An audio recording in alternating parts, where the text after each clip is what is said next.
लेकर अनिरुद्ध पहुंचता है हॉस्पिटल, जहां बच्चे को लेकर एक बड़ा खुलासा होता है। जी हाँ दोस्तों, सीरियल जनक में जनक को बच्चे को जान से मारने के घिनौने इल्जाम में जेल पहुंचा दिया गया है और अपर्णा को यही लगता है कि जनक ने ही उसके बच्चे को मार दिया है, इसलिए वह जनक से नफरत करने लगती है। लेकिन अनिरुद्ध को जनक पर पूरा भरोसा है। उसे लगता है कि जनक ने कोई गलती नहीं की है और जनक जो बोल रही थी वह सच है। जरूर हॉस्पिटल में ही कोई बड़ी गड़बड़ी हुई है।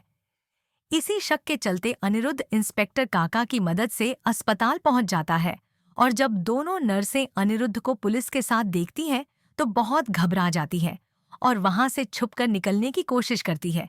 लेकिन अनिरुद्ध उन्हें देख लेता है और उनका पीछा करता है। वह उन्हें रोक लेता है और फिर इंस्पेक्टर काका दोनों नर्सों से सख्ती से सवाल जवाब करते हैं। नर्सें डर जाती हैं, पसीने छूट जाते हैं और जब इंस्पेक्टर का शक बढ़ता है तो वह हॉस्पिटल के सीसीटीवी फुटेज चेक करने लगते हैं। फुटेज में साफ दिखता है कि दोनों नर्सों ने जनक को बच्चे की तबीयत के बारे में कोई जानकारी नहीं दी थी और बच्चे के साथ कुछ गड़बड़ की थी। इसके बाद पुलिस के सामने सारा सच आ जाता है कि जनक बेगुनाह है और जो जनक कह रही थी वह बिल्कुल सही था। इंस्पेक्टर काका अनिरुद्ध से कहते हैं कि तुम्हारा शक सही निकला, जनक निर्दोष है और तुम्हारी पत्नी अर्शी ने झूठ बोला है। इन दोनों नर्सों ने ही बच्चे के साथ धोखा किया है।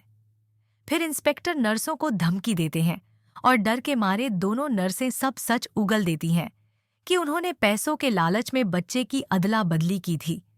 यह सुनते ही अनिरुद्ध के होश उड़ जाते हैं और वह ठान लेता है कि वह जनक को अब जेल से बाहर निकालेगा और अपने असली बच्चे को वापस लेकर रहेगा। अब अनिरुद्ध सबसे पहले जनक को जेल से रिहा करवाने की कोशिश करता है और फिर जनक के साथ मिलकर पुलिस की मदद से उस बच्चा चोर के घर जाने वाला है जिसने उनके बच्चे की अदला बदली करवाई थी।